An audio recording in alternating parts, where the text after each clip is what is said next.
Sometimes the first crack in a gilded life doesn't come quietly. It shatters like glass, loud enough to wake the soul. Amid the glamour of a luxurious wedding ceremony, a single act shattered the enchantment. The groom, without hesitation, slapped the bride. But what he didn't know was that this act would mark the beginning of a twist. Fate had carefully planned one that would change everything in unimaginable ways. The Grand Monarch Hotel's ballroom glittered like a crystal palace on that fateful June evening, its chandeliers casting diamond-like light reflections across the faces of San Francisco's elite. Lila Bennett stood before the full-length mirror in her $50,000 Elie Saab wedding gown, her fingers trembling as they traced the delicate lace sleeve. The reflection showed everything she had dreamed of since childhood: the perfect bride, the perfect venue, the perfect life, waiting to unfold. Yet her hazel eyes, usually bright with determination, held a shadow that even the most expensive makeup artist couldn't conceal. "Miss Lila, your mother's Van Cleef necklace looks absolutely stunning," her personal stylist, Carla, gushed, adjusting the $175,000 piece that graced her neck. Pacific Heights will be talking about this wedding for years. Lila's penthouse suite at the Fairmont Hotel, where she'd spent the morning preparing, offered a commanding view of Nob Hill. The room itself was a testament to excess, champagne flowing from crystal flutes, thousands of exotic flowers adorning every surface, and a team of professionals fussing over every detail of her appearance. "Avery should be here by now," Lila murmured, checking her Patek Philippe watch, a small engagement gift from Graham, worth more than most people's annual salary. As if summoned by thought alone, Avery Lewis burst through the door, her Louboutin heels clicking against the marble floor. "I'm so sorry." Traffic on Van Ness was insane, even with the Bentley's driver taking shortcuts. Avery's face, though apologetic, carried an underlying tension that Lila chose to ignore. "But I'm here now. And you look like $1,000,000. Lila attempted a laugh that didn't quite reach her eyes. "Try 50 million, Avery corrected, but her smile faltered as she approached her best friend. In a lower voice, she added, "Are you sure about this, Lila? After what happened at the rehearsal dinner?" Lila's hand instinctively moved to cover her wrist, where a Bulgari bracelet concealed a fading bruise. "Graham was just stressed about the acquisition. You know how much pressure he's under with the Halstead deal." 3 years ago, Lila had been a rising interior designer, transforming San Francisco's most exclusive properties with her innovative vision. Then she met Graham Kingsley IV at a charity gala at the De Young Museum. He was everything the city's elite valued: Harvard Business School graduate, heir to Kingsley Capital, and possessor of a smile that could charm board members and socialites alike. Their whirlwind romance had been the talk of their social circle, chronicled in lifestyle magazines and celebrated at every exclusive venue from the Top of the Mark to Napa Estates. What the society columns didn't capture were the subtle changes: how Lila's design firm was quietly closed to focus on their future together, how her vibrant friend circle shrank to those Graham approved of, how her phone was regularly checked for security purposes by Kingsley Capital's IT team. "Miss Kingsley," Carla interrupted, holding out a Mont Blanc pen. "The lawyers are waiting in the adjacent suite for the prenup signing." "Wanted me to remind you about the prenup signing?" Carla interrupted, holding out a Mont Blanc pen. "The lawyers are waiting in the adjacent suite." Avery's face darkened. "The prenup? Now? An hour before the ceremony?" "Graham's mother insisted on some last-minute adjustments," Lila explained, her voice carefully neutral. "Just standard provisions about company protection." The prenuptial agreement, delivered by Evelyn Kingsley's personal legal team, was anything but standard. Its 100 pages of clauses and conditions read more like a prison sentence than a marriage contract. But with 300 guests already seated, including the governor, 2 senators, and the creme of San Francisco society, Lila felt the weight of expectations crushing any thoughts of resistance. A sharp knock preceded Evelyn Kingsley's entrance. Graham's mother, immaculate in Chanel and dripping with Harry Winston diamonds, surveyed the room with the same critical eye she used in the Kingsley Capital boardroom. "Lila, darling, you look appropriate," Evelyn managed, her lipstick smile not reaching her ice-blue eyes, "though I still think the Dior would have been more suitable. Now about those papers." Mrs. Kingsley. Avery stepped forward, her voice steady despite Evelyn's intimidating presence. Surely this could wait until after the ceremony. Evelyn's gaze could have frozen the San Francisco Bay. Miss Lewis, while we appreciate your friendship with Lila, family matters are precisely that. Family matters. The next hour passed in a blur of signatures, touch-ups, and carefully orchestrated photographs. Lila felt increasingly disconnected, as if watching herself from a great distance. The girl in the mirror nodded at the right moments, smiled on cue, and played her part perfectly. Then came the moment that would change everything. The monarch's grand ballroom had been transformed into a winter wonderland. Despite the summer heat outside, thousands of white orchids and crystals created an ethereal canopy above the guests. As Wagner's wedding march began to play on the string quartet's priceless instruments, Leela stood at the entrance, her father beside her. "Ready, princess?" Thomas Bennett asked, concern flickering across his distinguished features. "You know you can still." "Daddy, please," Leela whispered, her grip tightening on her bouquet of rare blue roses. "Everything is perfect. Everything has to be perfect. Everything is perfect. Everything has to be perfect." But perfection, like the crystal glasses lining the reception tables, was about to shatter. As Lila began her walk down the aisle, she caught sight of Graham at the altar. His handsome face, so often featured in Forbes and Fortune, showed none of the rage she'd witnessed the night before. Yet something in his stance, the way his fingers clenched and unclenched, sent a chill down her spine. The ceremony proceeded like a perfectly choreographed dance. Each word and gesture was rehearsed to perfection. The 7-tier wedding cake, the vintage champagne, the surprised gasps as doves were released into the evening sky, everything followed the script Evelyn had meticulously planned. Until it didn't. During the reception, Leela was speaking with the French ambassador when she felt Graham's hand clamp around her arm. His whisper, meant only for her, carried that familiar edge that usually preceded his darkest moods. "I saw you talking to Noah earlier. The help? Really, Lila?"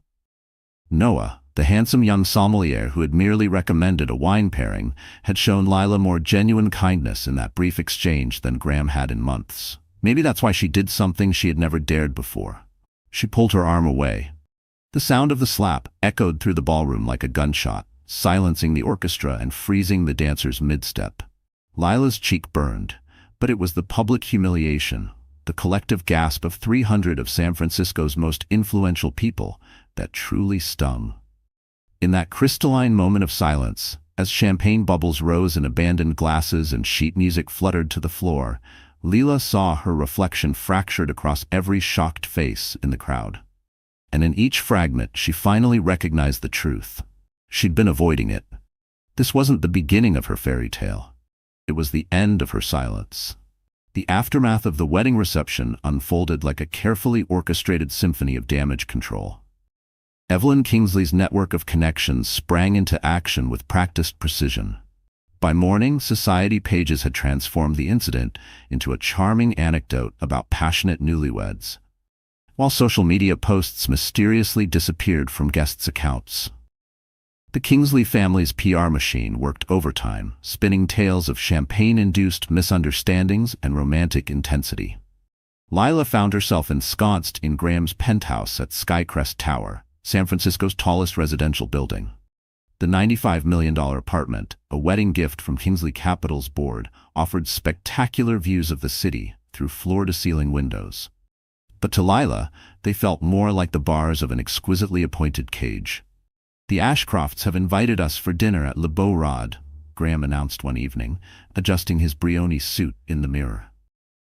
"Mother says it's crucial for the Halstead merger." Leela looked up from her untouched beluga caviar, her reflection fragmenting across the crystalline dining table. "I'm not feeling well." "Perhaps that wasn't a request, darling." Graham's tone remained pleasant, but his eyes hardened. "We, the new Oscar de Era," Evelyn said. "Mother had it specially curated for you." The dress in question hung like a beautiful threat in their walk-in closet.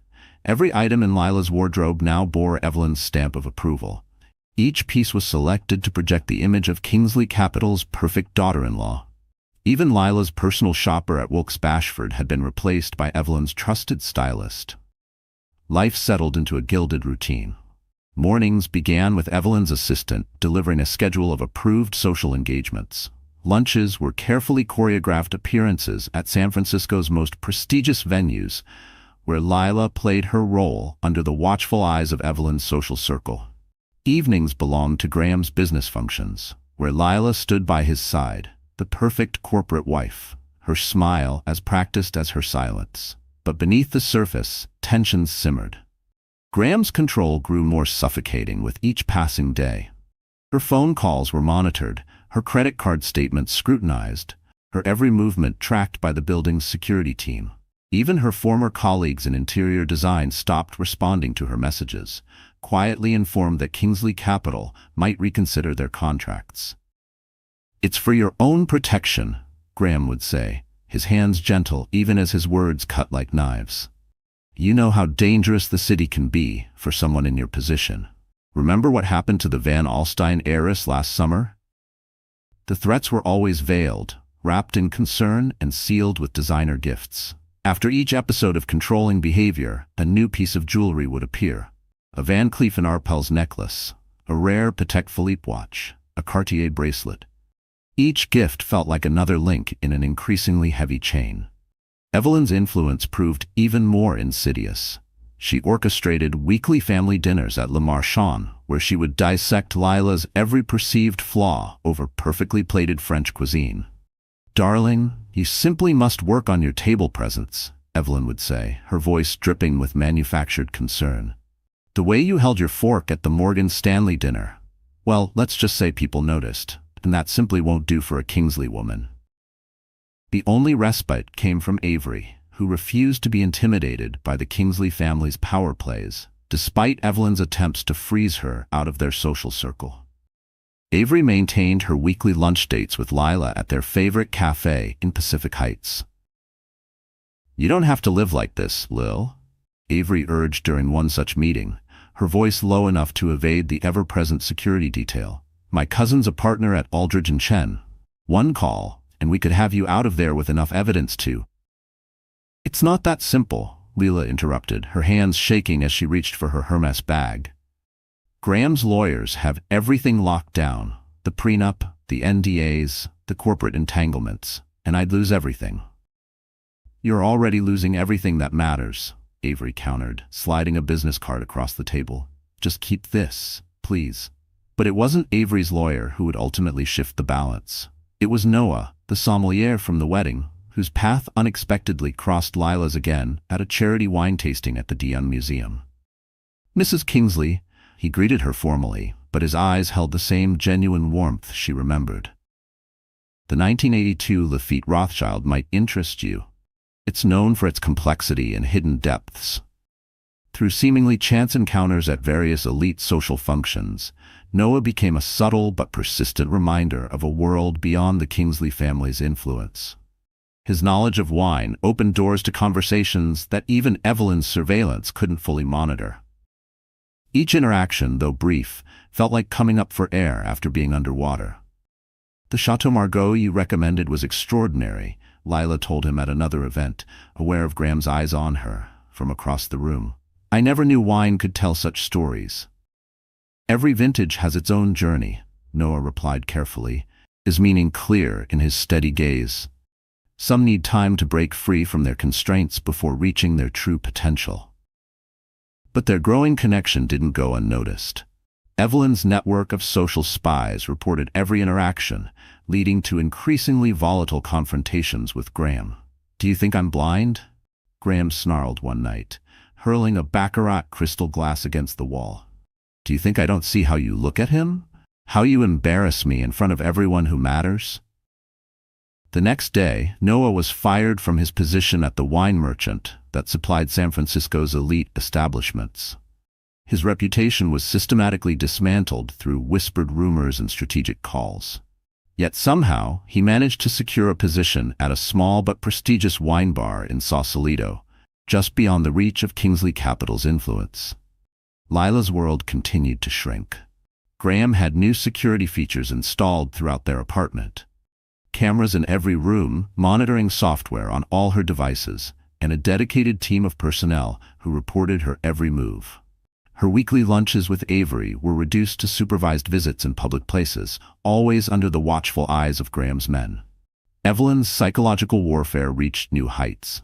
She began hosting intimate mentoring sessions with other elite wives, using Lila as an example of both privilege and subtle inadequacy. "My dear," she would say, her voice carrying across the private dining room at La Nuit, "we simply must work on your public speaking. The way you hesitated during your speech at the Children's Hospital benefit. Well, we can't have people questioning Kingsley Capital's commitment to philanthropy, can we?" Each criticism was delivered with impeccable timing and maximum impact, designed to strip away what remained of Lila's confidence. Yet something unexpected was happening beneath the surface. Each attempt to control her, each manipulation, each public humiliation was slowly crystallizing into something harder, more resilient. Avery noticed the change first. During a carefully monitored lunch at Luku, she saw something different in Lila's eyes, a calculating edge that hadn't been there before. "You're planning something," Avery whispered, pretending to adjust her Hermes scarf to avoid the security team's lip-reading capabilities. Lila's smile remained perfect. Practiced. Empty. "I'm learning, Avery. Everything they're teaching me, every rule, every expectation, I'm learning it all." The transformation was subtle but profound. Lila began playing Evelyn's game with unexpected precision. She hosted flawless dinner parties, made strategic appearances at key social functions, and maintained an impeccable public image. She became what they wanted, the perfect Kingsley wife. So perfect, it was almost suspicious. Even Noah, during their increasingly rare encounters, sensed the change. At a wine auction at Christie's, their eyes met briefly across the room. "The chateau lure you're bidding on?" he said when social convention allowed them to interact. "It's known for its patience. Years of pressure create something unexpected." Graham and Evelyn celebrated what they saw as Lila's final surrender to their world. The leash loosened slightly. Supervised lunches with Avery became slightly less supervised. Social appearances slightly less scripted. Yet they failed to notice how Lila was quietly cataloging every weakness, every secret, every pressure point in their carefully constructed empire. The breaking point came during the annual Kingsley Capital Charity Gala at the Mandarin Oriental. Lila, resplendent in a custom Valentino gown, played her role to perfection. She charmed board members, dazzled investors, and maintained the precise balance of grace and submission that Evelyn had demanded. But as she stood beside Graham during his keynote speech, watching him bask in the adoration of San Francisco's elite, Lila felt something shift inside her. The weight of all the diamonds he'd given her, the designer dresses selected to keep her contained, the social connections meant to bind her, it all crystallized into something sharp and dangerous. Later that night, as she stood in their penthouse bathroom, staring at her reflection in the gold-rimmed mirror, Lila made a decision. The woman looking back at her wasn't just surviving anymore. She was preparing for war. She picked up her phone and sent a single text to Avery. "I'm ready." The pieces were set, the players in position, and the true game was about to begin.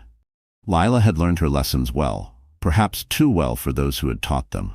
As she slipped into bed beside Graham, her mind was already racing with possibilities, each one more devastating than the last. The next morning, she would wake up and play her role perfectly, just as she had been trained to do. But now, every smile concealed a plan. Every gracious nod, a master calculation, and every perfectly arranged detail was another step toward something none of them saw coming. In the glittering world of San Francisco's elite, where appearances were everything and power was the only currency that mattered, Lila was about to prove that the most dangerous player was the one who had nothing left to lose, except the golden chains that bound her. The truth about Graham Kingsley IV began unraveling on a crisp autumn morning at the Four Seasons restaurant, where the city's power brokers had gathered for the annual Financial Excellence Awards. Lila sat at the primary table, watching her husband accept another accolade for his visionary leadership of Kingsley Capital, when her phone vibrated with an encrypted message from an unknown number. "Your husband's first wife didn't die in a sailing accident. Check the Cayman Islands trust accounts from 2019. A friend." Lila maintained her composed smile, but her mind raced. Graham had never mentioned being married before, and Evelyn's meticulously curated family history made no reference to a previous marriage. Yet something about the message rang true, echoing doubts she'd long suppressed. That evening, during a charity auction at Sayes, Noah managed to slip her a thumb drive while discussing a rare vintage of Domaine de la Romane Conti. They were keeping her busy, distracted, unable to see the larger picture. But Lila wasn't the only one making discoveries. Graham's paranoia grew as whispers of investigation reached him through his own network. His behavior became increasingly erratic, his public mask of charm slipping to reveal the darkness beneath. During a private dinner at Pearl, he grabbed Lila's wrist with bruising force. "If you think Victoria was clever," he snarled, "you should know she wasn't the first person who tried to expose us. This family has survived for generations by dealing with threats permanently." The threat was clear, but it came with an unexpected revelation. Lila realized that Graham's marriage to Victoria hadn't been his first. There were others, their disappearances disguised as accidents or convenient relocations, their fortunes absorbed into the Kingsley empire. Evelyn, ever the strategist, sensed the shifting dynamics. She increased her psychological warfare. But now, Lila saw through her tactics. Each coincidental run-in with Graham's ex-girlfriends, each subtle reminder of her replaceability, only served to strengthen Lila's resolve. The turning point came during the annual Kingsley Capital Board retreat at the Ritz-Carlton in the Cayman Islands.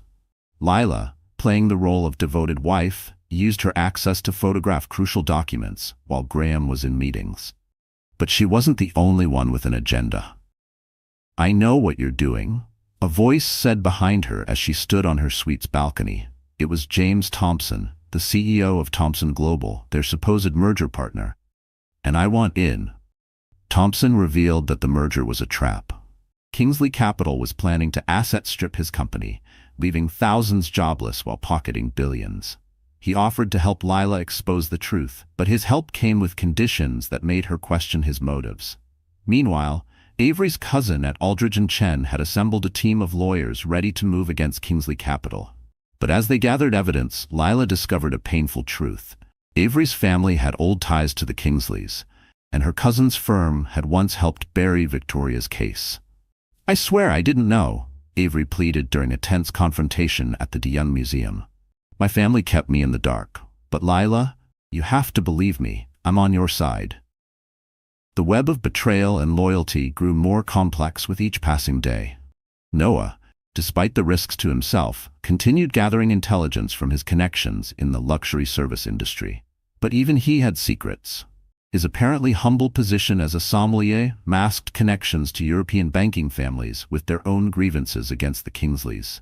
Lila found herself at the center of a dangerous game, unsure whom to trust. The evidence she'd gathered painted a picture of corruption spanning decades: forced acquisitions, environmental disasters covered up with bribes, politicians bought and sold like vintage wines. Evelyn, proving more formidable than ever, began making moves of her own. She arranged for Lila's former interior design mentor to receive an offer. They were keeping her busy, distracted, unable to see the larger picture. But Lila wasn't the only one making discoveries. Graham's paranoia grew as whispers of investigation reached him through his own network. His behavior became increasingly erratic, his public mask of charm slipping to reveal the darkness beneath. During a private dinner at Pearl, he grabbed Lila's wrist with bruising force.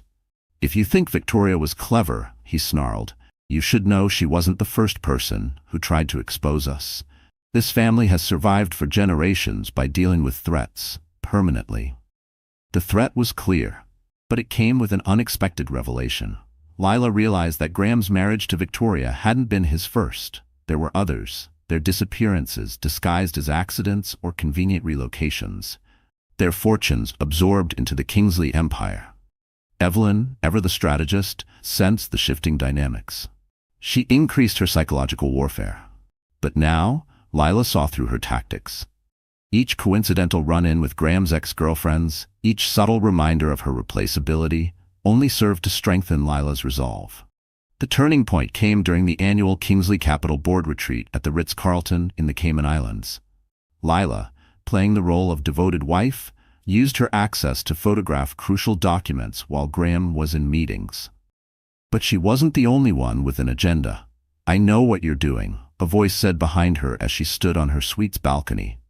It was James Thompson, the CEO of Thomson Global, their supposed merger partner. "And I want in." Thompson revealed that the merger was a trap. Kingsley Capital was planning to asset strip his company, leaving thousands jobless while pocketing billions. He offered to help Lila expose the truth. But his help came with conditions that made her question his motives. Meanwhile, Avery's cousin at Aldridge and Chen had assembled a team of lawyers ready to move against Kingsley Capital. But as they gathered evidence, Lila discovered a painful truth. Avery's family had old ties to the Kingsleys, and her cousin's firm had once helped bury Victoria's case. "I swear, I didn't know," Avery pleaded during a tense confrontation at the De Young Museum. "My family kept me in the dark. But Lila, you have to believe me, I'm on your side." The web of betrayal and loyalty grew more complex with each passing day. Noah, despite the risks to himself, continued gathering intelligence from his connections in the luxury service industry. But even he had secrets. His apparently humble position as a sommelier masked connections to European banking families with their own grievances against the Kingsleys. Lila found herself at the center of a dangerous game, unsure whom to trust. The evidence she'd gathered painted a picture of corruption spanning decades, forced acquisitions, environmental disasters covered up with bribes, politicians bought and sold like vintage wines. Evelyn, proving more formidable than ever, began making moves of her own. She arranged for Lila's former interior design mentor to receive an offer. She couldn't refuse, contingent on her publicly discrediting Lila's professional reputation. "It's nothing personal, dear," Evelyn said during a private lunch at Liron. "Just insurance. You understand, don't you? In our world, we must always plan for contingencies." But Lila had learned from the best. While Evelyn focused on destroying her past, Lila was building her future. She had assembled her own network of influence, disgruntled former employees, overlooked service staff, and even some of San Francisco's old money families who resented the Kingsleys' rise to dominance. The pieces were in place, but the risks were mounting. Graham's cleanup crew had started following Avery, and Noah reported suspicious inquiries about his past. Even Thompson's alliance began to seem increasingly like a carefully laid trap. During a record-breaking auction at Christie's, where Graham was bidding millions on a rare Monet, Lila received another anonymous message. "Victoria left a failsafe. Downtown Storage Unit 237. 17 code 05129. Hurry." The discovery of Victoria's failsafe would change everything. But it also meant Lila had to make an impossible choice. The evidence she needed was within reach. But using it would destroy not just Graham and Evelyn. It would take down dozens of powerful families connected to Kingsley Capital. As she stood in their penthouse that night, watching San Francisco's lights glitter like diamonds in the darkness, Lila faced her moment of truth. The weight of her diamonds felt like armor now. Her designer dress, a warrior's uniform. She had learned to play their game, perhaps too well.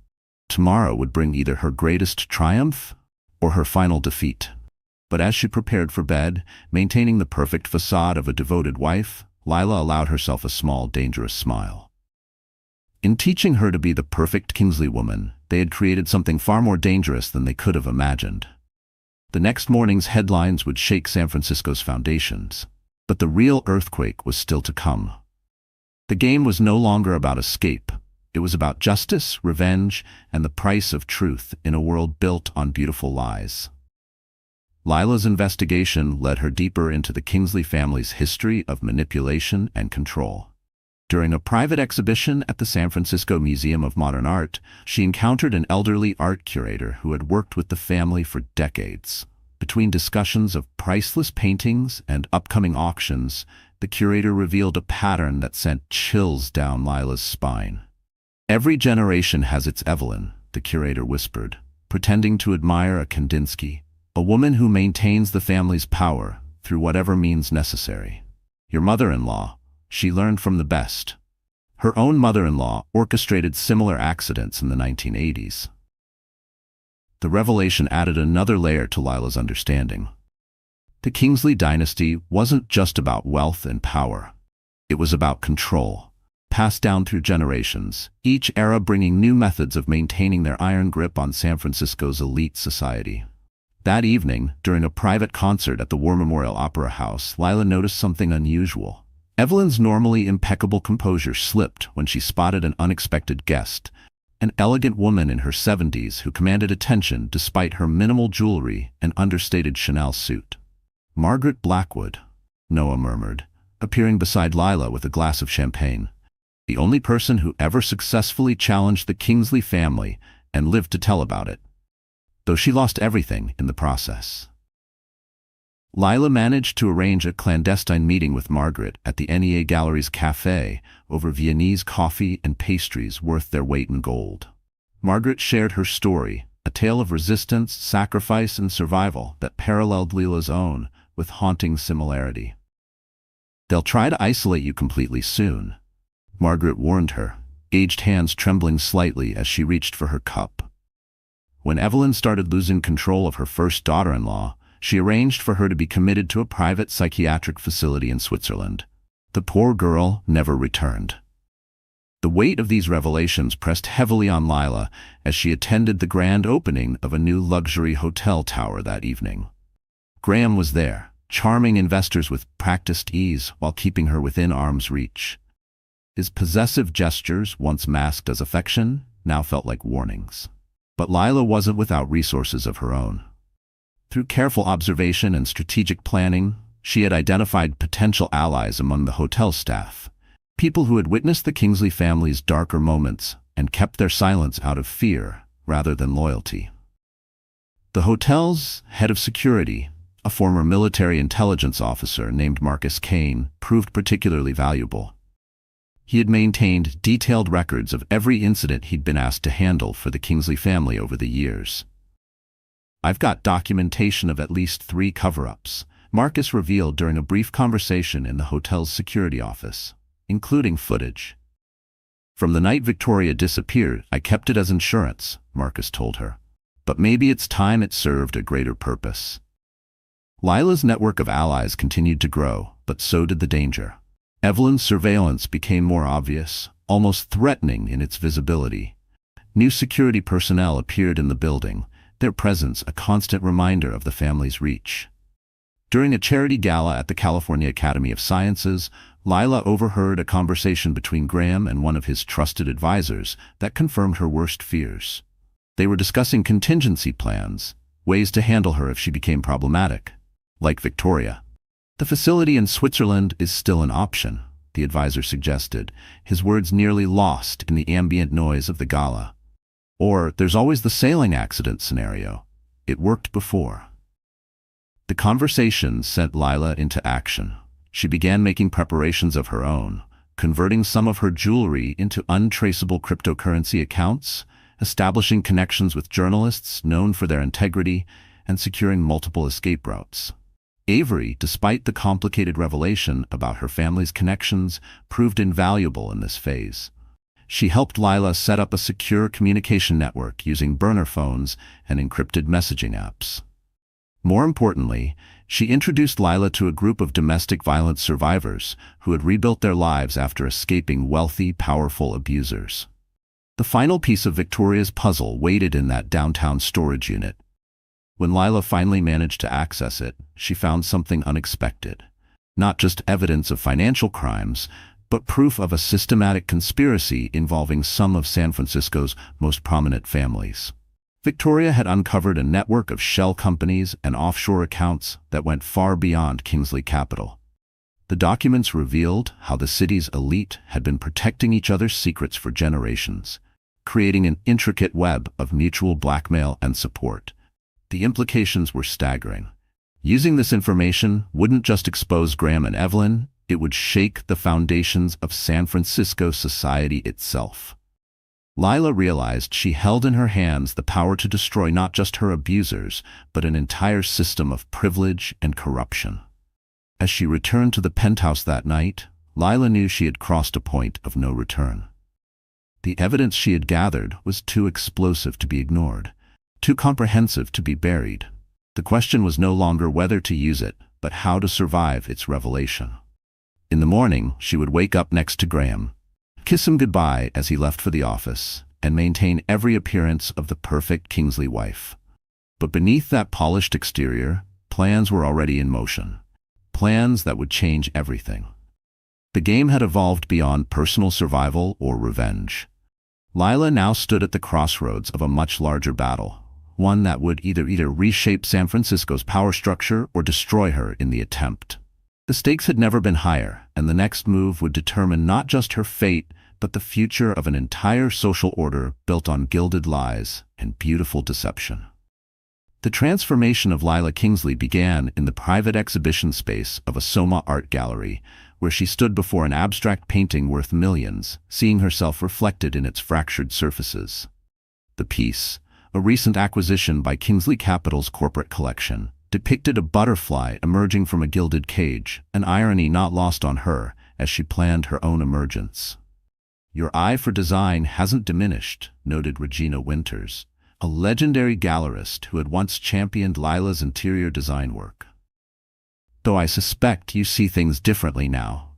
This chance encounter, carefully orchestrated through Noah's connections, marked the beginning of Lila's professional resurrection. Regina, it turned out, had her own scores to settle with the Kingsley family, who had systematically undervalued and acquired her artist's works through manipulative practices. "Darling, talent doesn't fade just because they try to bury it," Regina declared over lunch at her private club in the marina. "The question is, are you ready to reclaim your voice?" Under the guise of curating Kingsley Capital's corporate art collection, Lila began rebuilding her professional network. She utilized Evelyn's insistence on maintaining appearances to attend design conferences and art fairs, each event becoming an opportunity to connect with old colleagues and establish new alliances. The process required a delicate balance. By day, she maintained her role as the perfect corporate wife, attending board meetings and charity galas at Graham's side. But in carefully stolen moments, she was laying the groundwork for her independence, using the very skills Evelyn had taught her about networking and influence.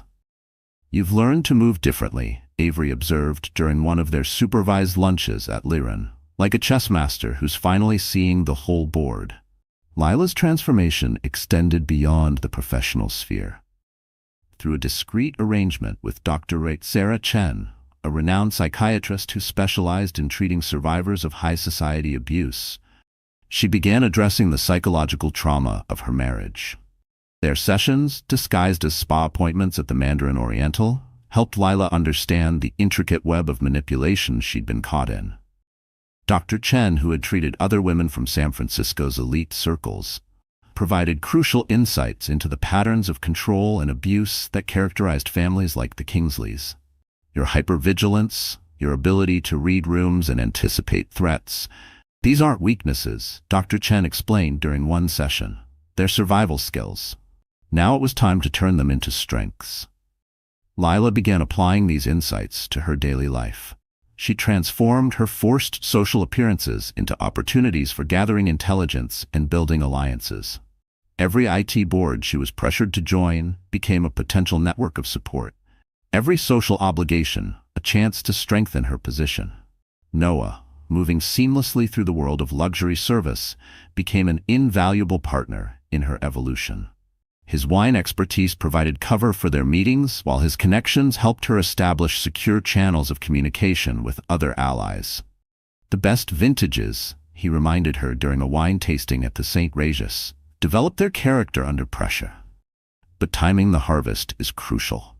Through Noah's network, Lila met Sophia Anderson, a Swedish tech entrepreneur who had successfully sued her billionaire ex-husband despite his family's powerful connections. Sophia became a mentor, teaching Lila how to protect herself digitally and maintain secure communications. "The problem with golden handcuffs," Sophia noted during a secret meeting in her penthouse at 181 Fremont, "is that everyone sees the gold, but no one notices the handcuffs until it's too late." Under Sophia's guidance, Lila began taking coding classes, disguised as social media management workshops approved by Kingsley Capital's PR team. She learned to navigate cryptocurrency markets, creating a financial safety net that even Evelyn's extensive banking connections couldn't trace. Professional opportunities began emerging in unexpected places. A Middle Eastern royal family, impressed by her subtle recommendations during a state dinner, requested her services in redesigning their San Francisco pied-à-terre. Evelyn, seeing an opportunity to strengthen Kingsley Capital's international connections, unwittingly gave Lila permission to take on the project. The apartment became Lila's canvas for rebellion. Every design choice, while appearing to conform to the client's luxurious expectations, contained hidden elements of resistance and empowerment. The project's success led to more commissions, each carefully selected to expand her independent network while maintaining her cover as the dutiful Kingsley wife. "You've created something remarkable here," the princess told her during the reveal, understanding more than she let on. "A space that appears to conform, while subtly encouraging freedom. Rather like you, I suspect." Graham, focused on the Thompson merger and his own power plays, failed to notice how his wife's carefully curated social schedule was actually building her escape route. Each charity gala she hosted added to her list of allies. Every corporate event strengthened her position in San Francisco's power structure. Even Evelyn's attempts at control began to backfire. Evelyn's insistence that Lila join the board of the San Francisco Museum of Modern Art's Conservation Committee provided access to art world figures beyond the Kingsley family's influence. The mandatory appearances at Fashion Week events connected her with designers and creative directors who recognized her talent and offered quiet support. "You remind me of Coco Chanel," noted a legendary fashion editor during a private showing at Wilkes-Bashford. "Not the sanitized version in history books, but the real woman, the one who understood that style could be armor." Lila's inner circle grew, carefully, selectively. In addition to Avery and Noah, she found allies in unexpected places. A junior partner at Kingsley Capital's law firm who had witnessed Victoria's case being buried. A society photographer who had documented years of covered-up incidents. A retired doorman from their building who had maintained detailed records of suspicious activities. Marcus Kane, the hotel security chief, proved particularly valuable in teaching Lila counter-surveillance techniques. During apparently casual conversations at corporate events, he showed her how to spot tails, identify listening devices, and maintain operational security. "The biggest mistake they make," he told her while demonstrating how to sweep for bugs in her office, "is assuming that wealth equals competence. Their overconfidence creates blind spots." The greatest challenge was maintaining her composure as she uncovered more of the Kingsley family's secrets. Each new revelation about Victoria, about Graham's other victims, the systematic destruction of perceived threats, tested her resolve to stick to her carefully crafted plan. During a weekend charity retreat at the Kingsley family estate in Napa Valley, Lila had a moment of crisis. Walking through the manicured gardens where Victoria had once planted roses, she felt the weight of her predecessor's fate pressing down on her. "You're not alone this time," Avery reminded her during a secure call that evening, "and you're not the same person they tried to break." The support of other survivors proved crucial to Lila's resilience. Through carefully arranged meetings at art galleries and charity events, she connected with women who had escaped similar situations in San Francisco's elite circles. Each story of survival strengthened her resolve and refined her strategy. One such survivor, a former socialite who had rebuilt her life after escaping an abusive banking dynasty, taught Lila the importance of maintaining multiple identities within her role. "Let them think they've won," she advised during a seemingly casual lunch at Quince. "The perfect wife, the gracious hostess, the philanthropic face of the family. Play these roles so well, they never suspect you've outgrown them." Lila's evolution became a masterclass in strategic patience. She learned to use the Kingsley family's own weapons against them. Their obsession with appearances, their reliance on social networks, their assumption that wealth could buy silence and compliance. Even her sessions with Dr. Chen evolved, moving beyond therapy to strategy. The doctor, who had helped other women navigate similar escapes from powerful families, provided crucial insights into the psychology of her opponents. "Evelyn's control comes from her own fears," Dr. Chen observed. Understanding her vulnerabilities is as important as protecting yourself from her attacks. As autumn turned to winter, Lila's preparation began showing results. Her independent design work, though carefully masked as extensions of Kingsley Capital's influence, was gaining recognition in its own right. Her network of allies had grown into a sophisticated support system, each member carefully vetted and compartmentalized. Most importantly, she had learned to turn her trauma into strength. The hypervigilance that had once been a symptom of abuse became a finely tuned radar for detecting threats and opportunities. Her ability to read rooms and manipulate social situations, honed under Evelyn's cruel tutelage, became tools for building her escape route. During the annual Kingsley Capital Winter Gala at the Fairmont, Lila caught her reflection in a mirror and barely recognized herself. The woman who looked back wasn't just surviving anymore, she was preparing to thrive. Her Dior gown felt less like a costume and more like battle armor. Her diamonds, no longer chains, but weapons in her arsenal. "You've changed," Graham commented that evening, his tone carrying a note of suspicion. "There's something different about you lately." Lila gave him the smile she had perfected, empty and bright as the chandeliers above them. "Just growing into my role as a Kingsley woman, darling. Isn't that what you and Evelyn always wanted?" But beneath that practiced smile, Lila was ready for the next phase of her plan. The evidence was gathered. The allies were in position. Her strength had been tested and proven. The butterfly was ready to break free from its gilded cage, and the shockwaves would reshape San Francisco's social landscape forever. As she moved through the gala, accepting compliments and playing her part to perfection, Lila knew that everything was about to change. The skills she had gained, the strength she had found, and the network she had built were about to be tested in ways that would determine not just her future, but the future of everyone caught in the Kingsley family's web of influence. The following week brought unexpected opportunities for Lila to test her newfound strengths. A crisis at one of Kingsley Capital's luxury hotel properties required her to step in and manage a complete redesign of the presidential suite. The project, worth millions, would typically have been outsourced to a prestigious firm.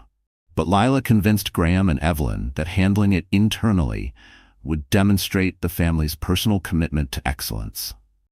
"Trust me to represent our family's standards," she told Evelyn over tea at the Battery. "After all, you've taught me everything about maintaining the Kingsley image," Lila told Evelyn. Pleased by what she perceived as Lila's submission to her influence, Evelyn agreed. It was exactly the opening Lila needed.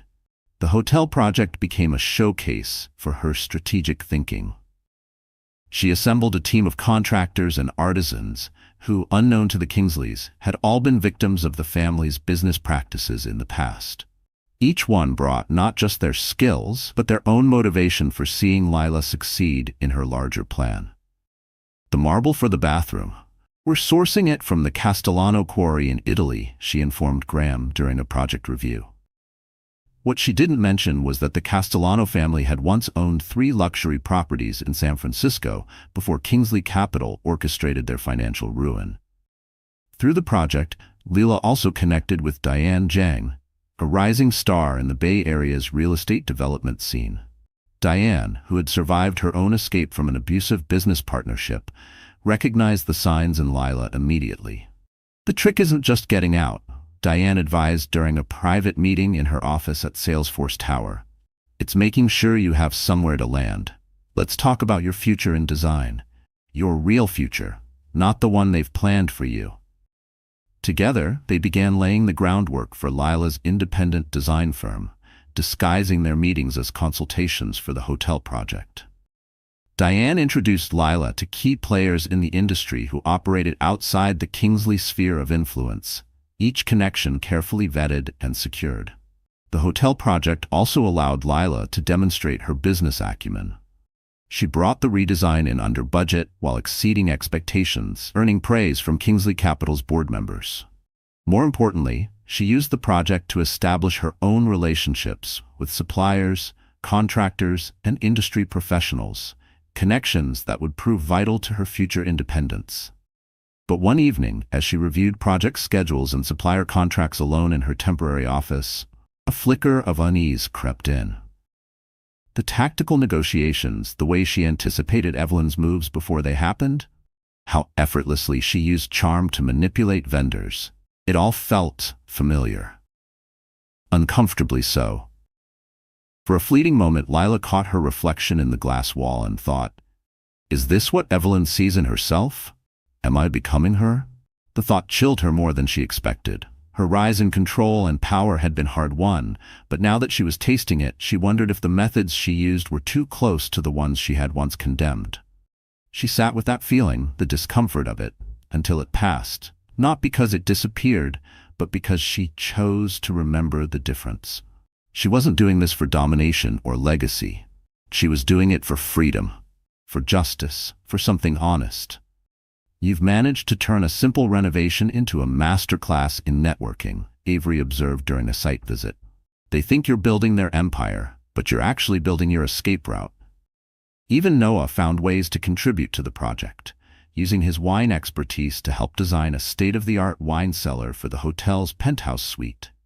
Their professional interactions provided cover for sharing information and coordinating with their growing network of allies. As the hotel project neared completion, Lila faced a crucial test of her new capabilities. During the final week of construction, Evelyn's private investigator discovered one of Lila's secure communication channels with Avery. Instead of panicking, Lila used the skills she'd learned from Marcus Kane to turn the situation to her advantage. She orchestrated a subtle campaign of misinformation, letting Evelyn's spies discover carefully crafted evidence that led them to believe Avery was working against Lila's interests. The deception was so convincing that Evelyn actually warned Lila about Avery's supposed betrayal, unwittingly strengthening their cover for continued communication. Sometimes, Dr. Chen noted during their next session, the best defense is letting them think they're winning. You've learned to use their own paranoia as a shield. The success of the hotel project marked a turning point in Lila's journey. She had proved, to herself and her allies, that she could operate right under the Kingsley family's nose, building power and influence while appearing to submit to their control. More importantly, she had created a blueprint for her eventual emergence from their shadow. As winter settled over San Francisco, Lila's transformation was nearly complete. The frightened bride who had stood in the Fairmont's ballroom just months ago had evolved into a strategist capable of playing the long game. Her network of allies had grown into a sophisticated operation, each member carefully positioned to support her ultimate goal of freedom and justice. During the hotel's grand reopening gala, Lila stood beside Graham as he praised her work to the city's elite. She smiled and accepted the compliments with practiced grace. But her mind was already focused on the next phase of her plan. The evidence from Victoria's storage unit, combined with what she'd gathered through her growing network, was almost ready to be deployed. As she raised her champagne glass for a toast, Lila caught Evelyn watching her with an unreadable expression.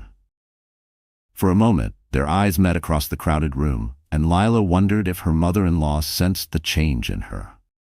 But then Graham's hand tightened possessively on her waist, and she remembered that her greatest protection was their certainty that they had broken her spirit. They would learn too late that they had instead forged her into something far more dangerous, a woman who had mastered their own game and was ready to rewrite the rules. The beginning of the end came during the annual Kingsley Foundation Winter Ball at the San Francisco Museum of Art. The grand hall glowed with thousands of imported lights, the modern glass and steel echoing the diamonds and ambitions of the city's elite. Lila stood at Graham's side in a custom Valentino gown, watching Evelyn work the room with practiced precision, knowing that in her Bottega Veneta clutch rested a USB drive that would shatter their carefully constructed world. The evidence from Victoria's storage unit had proved more explosive than anyone anticipated, not just proof of financial fraud and covered-up crimes, plus detailed documentation of the Kingsley family's systematic destruction of anyone who threatened their empire. Victoria, it seemed, had been more thorough than her killers realized. "Everything is in position," Noah murmured as he poured a rare vintage of Chateau Lafite Rothschild. "Sophia's team has confirmed the digital deadman switch is active. If anything happens to you, Everything goes public automatically. Lila maintained her perfect smile as she surveyed the room. The guest list read like a who's who of American power. Supreme Court justices, Silicon Valley titans, media moguls, and old money families whose fortunes were intricately tied to Kingsley Capital's secrets. Many of them would be collateral damage in what was about to unfold. The first move came from an unexpected direction. James Thompson, their supposed merger partner, approached Graham with news that made him visibly pale. "There seems to be some irregularity in the accounts," Thompson announced, loud enough for nearby guests to hear. "My board is quite concerned about certain offshore transactions." Graham's grip on his whiskey glass tightened. "This isn't the place for business discussions, James." But Thompson, it turned out, had his own agenda. "Actually, Graham, I think this is exactly the place, especially given what the SEC will be announcing tomorrow morning." Evelyn materialized at Graham's side, her Chanel smile brittle. "Perhaps we should continue this conversation in private." As they moved toward the gallery's inner chamber, Lila caught Avery's eye across the room. Her friend was positioned near the museum's main security office, where Marcus Kane had arranged for certain surveillance footage to be conveniently archived. The confrontation that followed would be remembered in San Francisco's social circles for years to come. Thompson, it emerged, had been working with federal investigators for months. The Thompson merger wasn't just failing. It was a sophisticated sting operation. "Did you really think I wouldn't investigate after what happened to my sister?" Thompson's voice carried through the marble-clad chamber. "Victoria was my twin, Graham. Did you think I wouldn't seek justice?" The revelation hit the room like a thunderbolt. Lila watched the color drain from Evelyn's face as she realized the depth of their miscalculation. Victoria's brother had spent years working his way into position, gaining the Kingsley family's trust, all while building a case against them. But Thompson's revenge was just the beginning. As security personnel with federal badges began appearing at the gala's exits, Lila implemented the next phase of her plan. "I believe these belong in the public record," she announced, connecting her phone to the event's audiovisual system. The gallery's pristine walls came alive with projected documents, offshore account statements, surveillance photos, and confidential reports detailing decades of Kingsley family crimes. Graham moved toward her with dangerous intent, but Noah and Marcus Kane stepped forward, their positions carefully planned for this very moment. "Don't," Noah warned, the sommelier's charm replaced by cold determination. "The days of silencing people are over." Evelyn, ever the strategist, attempted to take control. "Lila, darling, clearly you're unwell. We can discuss this privately, find you the help you need. Like the help you found for Victoria in Switzerland?" Lila's voice carried through the stunned crowd. "Or perhaps like the sailing accident you arranged when she refused to cooperate?" The evidence continued to stream across the gallery walls. Photos of Victoria's final days, security footage from the Cayman Islands showing Graham's involvement, documentation of Evelyn's elaborate cover-up operation. But the true masterstroke came from an unexpected ally. Diane Zhang stepped forward, her tablet displaying live feeds from similar scenes playing out across San Francisco. Kingsley Capital's satellite offices were being raided, their secret server facilities secured, their private banking partners surrounded by federal agents. "Did you really think Lila was working alone?" Diane asked, her voice carrying a note of satisfaction. "We're all Victoria's legacy. Everyone you've tried to destroy over the years, working together, waiting for this moment." The fallout was immediate and catastrophic. Board members began receiving frantic calls from their lawyers. Social media exploded with leaked documents and accusations. The carefully constructed facade of Kingsley family respectability crumbled in real time. Graham's reaction was predictably violent. He lunged for Lila, but years of hypervigilance had prepared her. She sidestepped his attack, letting him crash into a display case of priceless artifacts. The shattering glass became a perfect metaphor for the destruction of his world. "Security cameras caught that, Graham," Lila informed him calmly. "Just like they caught what happened at our wedding. No more covering up your violence." Evelyn's composed mask finally cracked. "Are you ungrateful, little?" Evelyn began, but Lila cut her off. "Ungrateful? For teaching me how to navigate high society? For showing me how to manipulate people and maintain appearances? Lila's laugh was cold and clear. You taught me too well, Evelyn. Every lesson about power and control, every tutorial in destroying people's lives. I learned it all perfectly. The arrival of federal agents transformed the charity ball into a crime scene. Diamond bracelets were replaced with handcuffs. Miranda rights were read aloud to San Francisco's elite. Lila felt a surreal calm wash over her. The plan they had spent months executing had worked, perhaps too well. Families that had ruled over California's financial circles for generations were watching their empires fall. Children saw their parents taken away in handcuffs. Fortunes built on decades of corruption, coercion, and cruelty disintegrated in real time. You've destroyed everything, Graham snarled as federal agents escorted him toward the exit. Our family, our legacy, our entire world. No, Graham, Lila corrected him calmly. You destroyed it yourself. I'm just making sure the truth finally sees daylight. But the night's revelations weren't over. As agents combed through Evelyn's encrypted communications, they uncovered something that even shocked Lila. Evelyn had been planning to sacrifice Graham to save the empire, arranging for him to take the fall while she retained control through a shadow network of shell companies and proxy board members. My own son was becoming a liability, Evelyn explained with chilling composure as agents clasped handcuffs over her Cartier bangles. Sentiment is a luxury we cannot afford. Not in our position. The betrayal shattered something inside Graham. He erupted, shouting accusations, revealing secrets so dark and intricate they hadn't surfaced even in Lila's investigation. The full extent of the Kingsley family's corruption stunned even the seasoned federal agents. Throughout the chaos, Lila stood unwavering. The poise Evelyn had demanded of her now became her shield. She watched as the Kingsley empire collapsed, each revelation another brick tumbling from the dynasty that had tried to own her. Avery appeared at her side, squeezing her hand in silent solidarity. Victoria would be proud, she whispered. But the night's final twist came from an unexpected source. As Evelyn was led away in cuffs, she locked eyes with Lila one last time. Her voice, still wrapped in condescension, rang out. You think you've won? She asked. You think exposing our crimes will bring justice? Look around you, dear. Look at all these powerful people being dragged out. Their children, their families, their employees, thousands of lives ruined. Was your revenge really worth destroying so many innocent people? The question struck Lila harder than any of Graham's violent outbursts. She looked around the modern art gallery at the stunned faces of people whose carefully crafted lives had just collapsed. Children of privilege, now confronted with uncertain futures. Employees questioning whether their jobs would still exist tomorrow. Charities, once funded by Kingsley family donations, left on the brink. That's the price of justice, Noah said softly, appearing at her side. The truth hurts more people than the lies sometimes. As dawn broke over San Francisco, the full scale of the night's revelations began to surface. Kingsley Capital's stock was in freefall, prompting trading halts across major exchanges.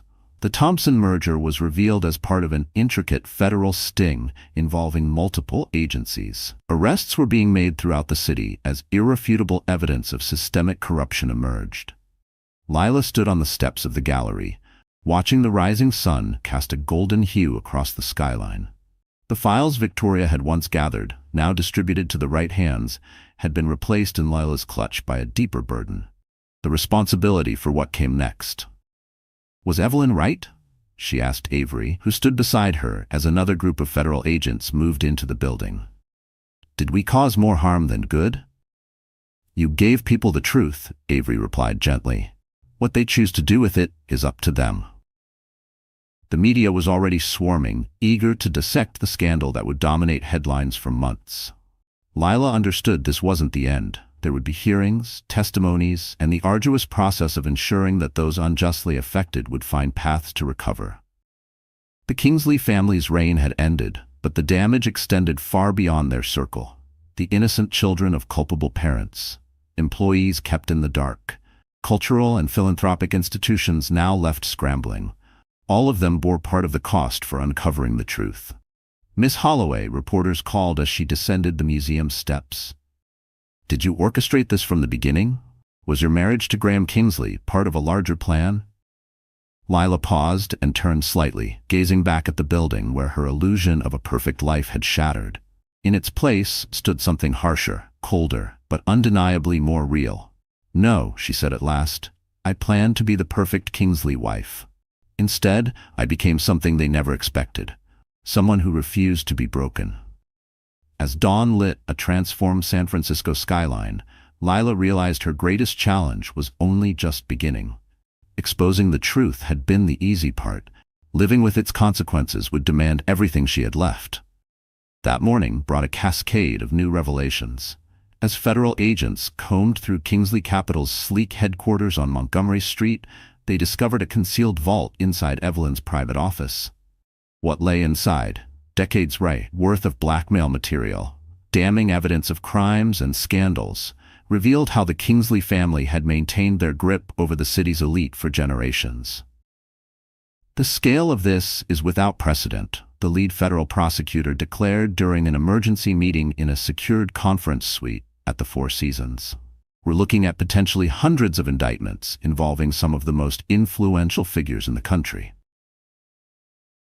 Lila sat at the long glass table, still wearing her couture gown from the previous night, her presence incongruous among the dark suits and flashing credentials. As the magnitude of what they had uncovered became clearer, so too did the cost. The evidence didn't just implicate the Kingsley dynasty. It unveiled a far-reaching web of corruption that infected every layer of society. The Brazilian lithium deal, one FBI analyst said, highlighting files on a secure monitor, was more than just shady business. It masked an extensive international money laundering scheme tied to numerous global conglomerates. Even more shocking was the realization that the environmental disaster used to hide the fraud had been engineered deliberately. The loss of life, the ecological damage, it had all been part of the plan. As the morning wore on, more horrifying truths came to light. The so-called accidents that had befallen critics of the family weren't isolated incidents. There had been journalists, regulators, and even estranged relatives, all silenced before they could pose a threat.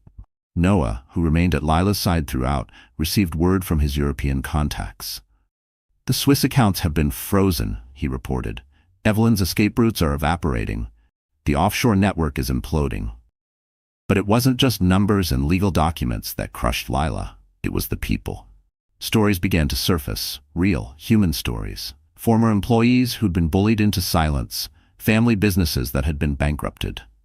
Ordinary lives destroyed by the greed and manipulation of the Kingsleys.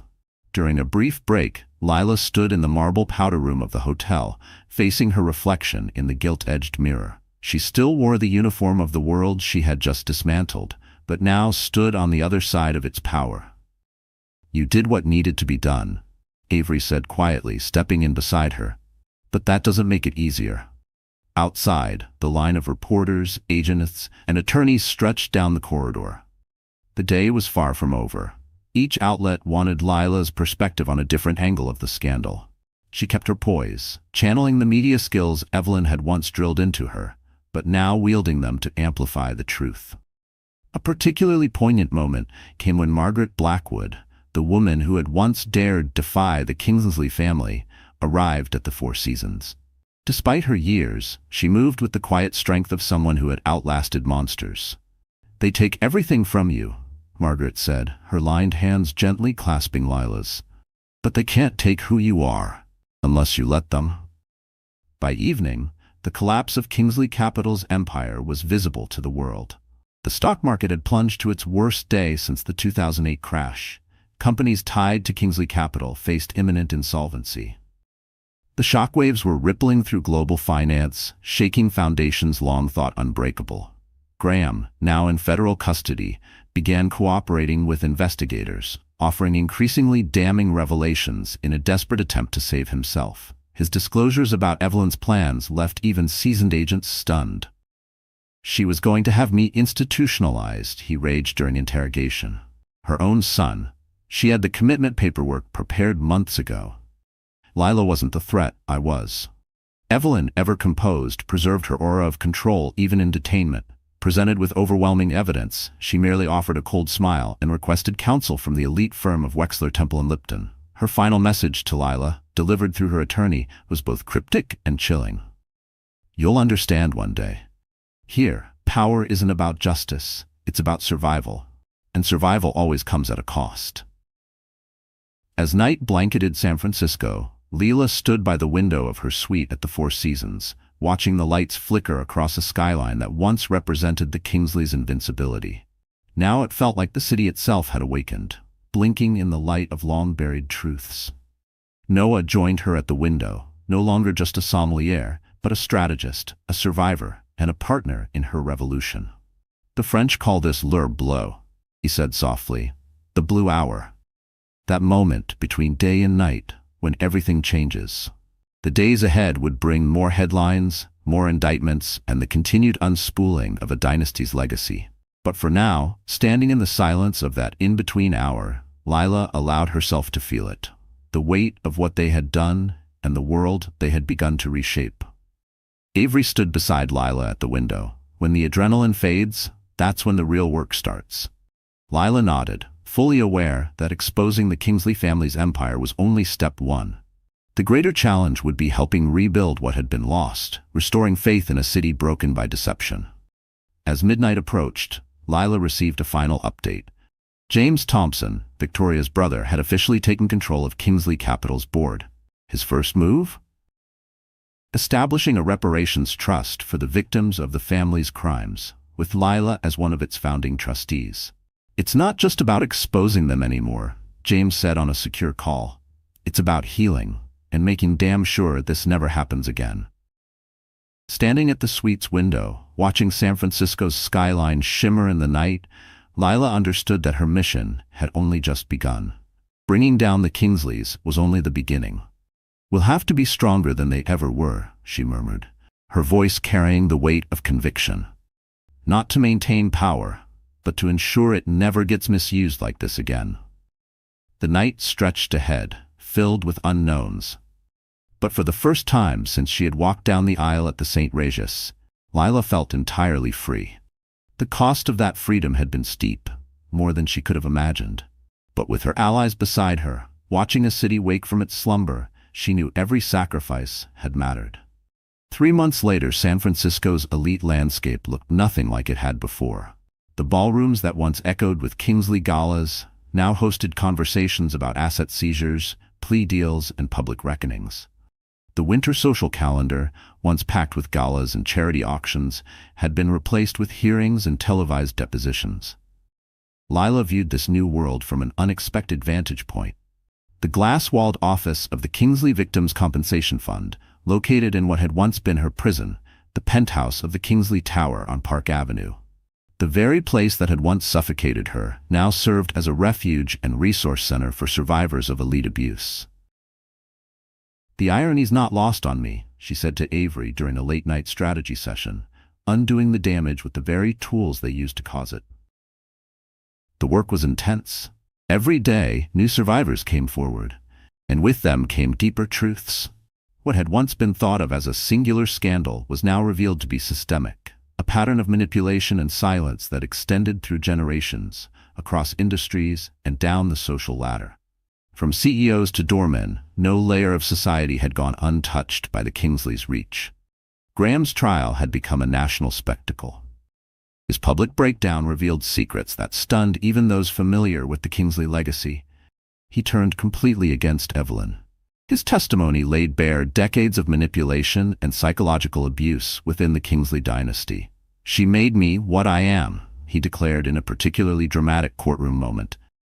Every act of cruelty, every staged accident, every ruined life, it was all part of her design. Even the death of Victoria, he claimed, had been orchestrated by Evelyn to test his loyalty. Evelyn, for her part, maintained her poised exterior, even as her empire collapsed around her. From her confinement in a private estate-turned-detention facility in the Hudson Valley, she continued to manipulate, tapping into her still extensive web of influence. "Never underestimate a wounded snake," Noah cautioned one evening over dinner at his new wine bar in Brooklyn Heights.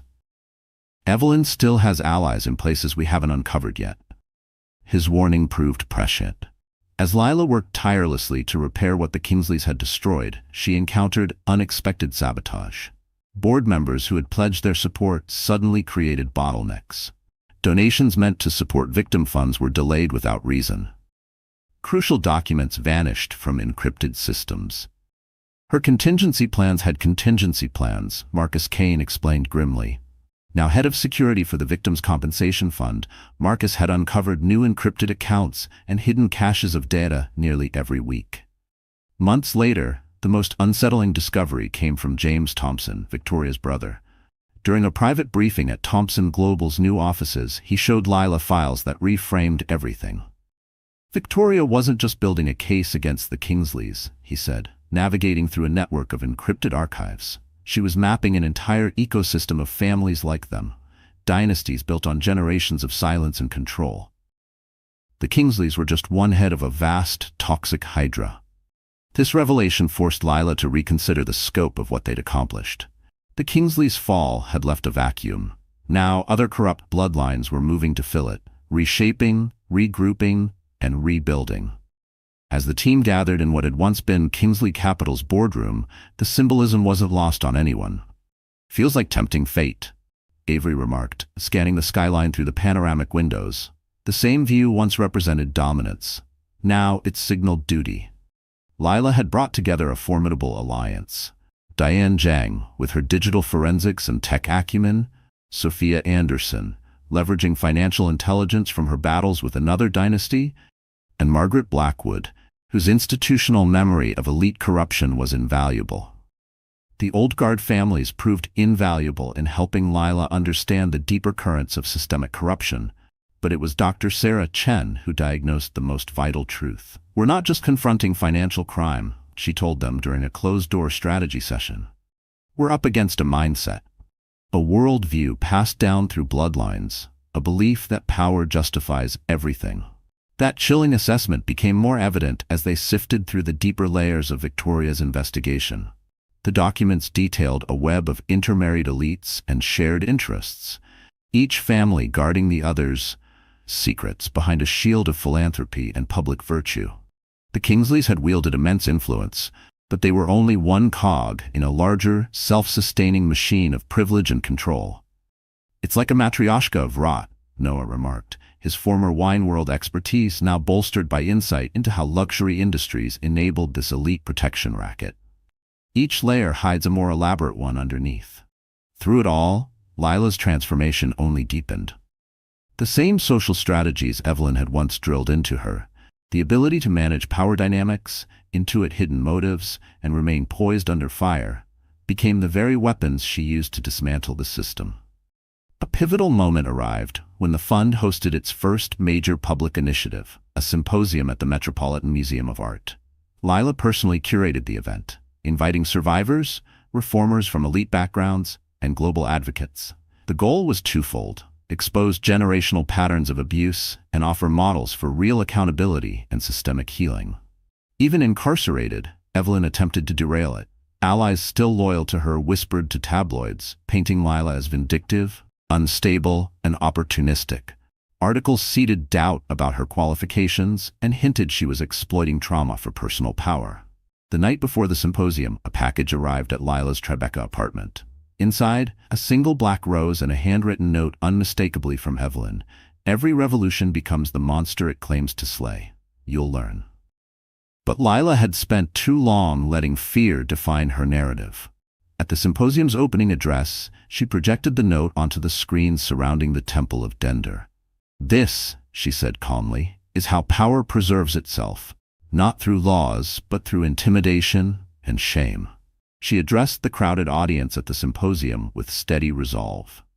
"They rule through fear, through veiled threats, and constant reminders that power must never be challenged," Lila said, her voice echoing through the hall. "But we're making a different choice. We are choosing to use our access and status to change things, not to uphold abuse." The event became a turning point. Survivors from other dynasties stepped forward. Whistleblowers from unrelated legacy families submitted new evidence. What Lila had started had grown beyond even her careful plans, into something organic and urgent. But the surge in progress brought a wave of retaliation. Families implicated in Victoria's research began moving swiftly. There were coordinated cyber attacks against the fund. Lila's security team thwarted multiple threats, some disturbingly close to home. "They're terrified," Harper commented during a midnight intelligence briefing, "not just of being exposed, but of what your leadership proves, that their control isn't untouchable." Then came a revelation that shook Lila to her core. Among Evelyn's confiscated files, investigators uncovered archival records implicating Lila's own lineage. Decades earlier, the Moros, her paternal family, had been part of the same circle of influence she now fought to dismantle. "Your grandmother didn't simply step away from society," James Thompson revealed, handing Lila a document from Victoria's cache. "She renounced it, walked away from the entire system to protect your father from becoming what people like Dominic became. She gave up everything for that." The truth landed with enormous weight. Lila's journey, from sheltered heiress to survivor to revolutionary, had roots planted long before her birth. Her resolve, her empathy, even her endurance, they weren't born from her suffering. They were inherited. As the first anniversary of the Kingsley collapse neared, Lila returned to the Chelsea venue where her carefully staged wedding had spiraled into chaos. This time, the same chandelier-lit room hosted a benefit for survivors of private high-status abuse. "We've come full circle," Noah remarked as he poured a 1990 Bordeaux. "But this time, we get to choose the ending." The fund's mission had grown far beyond its original mandate. It was now the epicenter of a movement for accountability among the global elite. Other powerful families, faced with growing public scrutiny, began coming forward voluntarily, disclosing long-buried wrongs and making amends. Lila's network had evolved as well. Harper launched a foundation offering legal aid to abuse victims from prominent families. Noah's Wine Bar in Brooklyn had become an informal sanctuary where stories flowed more freely than any vintage. Diane Lin had been developing encrypted communication systems specifically designed to protect insiders from influential dynasties. But Evelyn's cryptic warning about revolutions continued to echo in Lila's mind. With every step forward came new resistance. Every milestone unveiled deeper layers of institutional rot. "The real challenge isn't toppling the structure," Dr. Chen told her during their last therapy session. "It's staying human while dismantling systems that were built to strip people of that very thing. Remember what brought you here." As Lila stood by the ballroom window of the Chelsea Grand Hotel, watching snow gather along Madison Avenue, she felt the weight of what had been lost and what had been gained. The girl who once accepted silence as the cost of privilege no longer existed. In her place was a woman who understood that real strength lay in disrupting patterns of harm, not preserving them. The downfall of the Kingsley Empire had only marked the start. The fight to reshape society into something had only just begun. But as she watched young survivors take the stage, recounting their stories beneath the same chandelier that had once framed her own captivity, Lila understood that every wound had paved the way for something new. True freedom, she realized, wasn't just about unlocking one's own cage. It was about ensuring those cages never got built again. 5 years later, Lila stood in the corner office of the Morrison Center for Social Justice, overlooking the glittering Manhattan skyline. The space once belonged to the Kingsleys, a symbol of inherited dominance. Now it was a headquarters for change, a watchtower for a city learning to hold the powerful accountable. "The impact report just came in," Harper said, stepping in with her tablet in hand.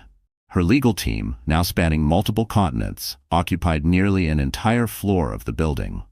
"We've helped over 3,000 survivors escape cycles of manipulation and violence from powerful households," she continued, her voice full of cautious pride. Julian's Wine Lounge in Brooklyn had evolved into a network of discreet havens, each disguised as a high-end hospitality venue, offering sanctuary to those escaping situations like Lila's. His deep knowledge of luxury service had been instrumental in creating spaces where survivors from privileged backgrounds could begin again without sacrificing the sense of comfort they'd been raised in. "Victoria would be proud," said James Rowe during a monthly board session. His sister's mission had grown far beyond revealing the sins of one dynasty. The documents she had preserved had ignited a global reckoning, shedding light on patterns of abuse and exploitation across the world's elite. The Morrison Initiative had become a benchmark for reimagining corrupted legacies into platforms for justice and reform. Families long entrenched in silence were beginning to confront their pasts, voluntarily, cautiously, but undeniably. The most profound transformation, however, had occurred within Lila herself. The tools Evelyn once used to control her, image, etiquette, social power, had become Lila's weapons of resistance. She had not only preserved her empathy, but had sharpened it into a strategy for systemic change. In a rare pause between meetings, she visited the restored penthouse that had once been her cage. Now a therapeutic sanctuary for trauma survivors, the suite's opulence had been reimagined as comfort rather than command. In the master bedroom, where once she'd endured nights of dread, a healing circle was in session, soft voices replacing silence with solidarity. "Sometimes I see old press clippings," Lila confided to Harper that evening as they sipped a vintage drip Julian had set aside for the initiative's 5-year milestone. That woman, smiling in couture, standing beside a man who would ruin lives, she's a ghost now. The story's final turn came wrapped in a memory. A sealed envelope, left by Lila's grandmother and timed to be opened 5 years after the Kingsley collapse, held a list. Names, addresses, correspondence. Families who, like the Morrisons, had walked away from corrupt power generations ago. A hidden coalition that had waited, quietly safeguarding others in a society that punished dissent. Now, inspired by the initiative's success, they had come forward. And with them, a new chapter began. "Your grandmother wrote that true power isn't in what you can take from others," Lila read from the letter, her voice trembling with emotion, "but in what you can help them reclaim for themselves."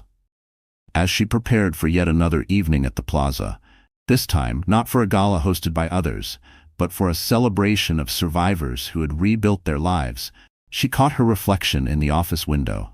The woman staring back at her wore no trace of the diamonds that once signified ownership by the Kingsley name. Instead, around her neck hung a modest pendant, Victoria's, discovered among the files in that long-forgotten downtown storage unit. The city stretched endlessly beneath her, its lights flickering against the encroaching dusk. Somewhere out there, other stories like hers were unfolding. People were finding their courage, finding their voices, turning wounds into purpose. "Ready?" Harper asked from the office doorway. Lila smiled, collecting her things. The work wasn't done, might never be, but what they had built together was something Evelyn could never have imagined. A means to use the very tools of power and privilege to dismantle the systems they once protected. "You know what Evelyn said during her last appeal?" Lila asked as they rode the elevator down. "She said I had become exactly what she trained me to be, someone who knew how to wield power. She meant it as an insult," she added. "But she was right. I just chose to wield it differently." Stepping into the cool Manhattan night, Lila Morrison, no longer Kingsley property, but something infinitely more powerful, felt the quiet strength of all that had changed, and of all the work that still lay ahead. The cost of freedom had been steep, but its worth, immeasurable. She had broken free of her golden cage, and in doing so, had given others the courage to find their wings. The air was filled with the scent of spring, of renewal, of transformation still underway. With her head high and purpose in her step, Lila walked into the night, knowing each step helped light the path for others. "Hey there, our wonderful friends. You're still here, aren't you? And if you've stayed with us this far, maybe something in this story has touched your heart in a way that words can barely explain. So let's pause, just for a moment, and look at all of this from a place beyond right or wrong." The story of Charlotte Morrison wasn't just about uncovering corruption or breaking free from a powerful family. It was about the quiet, deeply personal journey of reclaiming one's own voice in a world that often rewards silence. Her path, filled with fear, strength, loss, and resilience, reminds us of something Stoic philosopher Marcus Aurelius once wrote: "The impediment to action advances action. What stands in the way becomes the way." Each of us carries invisible battles. Sometimes we stay silent because speaking out means risking everything. But what if, like Charlotte, your truth could help someone else escape their cage too? This journey shows us that healing doesn't come from revenge, but from clarity, courage, and a willingness to be transformed by pain. As Epictetus taught, it's not what happens to you, but how you react to it that matters. Charlotte didn't let her past define her. She used it to shape a future where others could find safety, truth, and their own wings. So if something in this story has stirred something within you, let that feeling breathe. Reflect, reach out. Maybe this is your moment to begin again too. If this message resonates with you, please like, share, and subscribe to our channel. Let's grow this community of strength, truth, and transformation together. Because healing isn't a destination, it's a journey. And no one should walk it alone.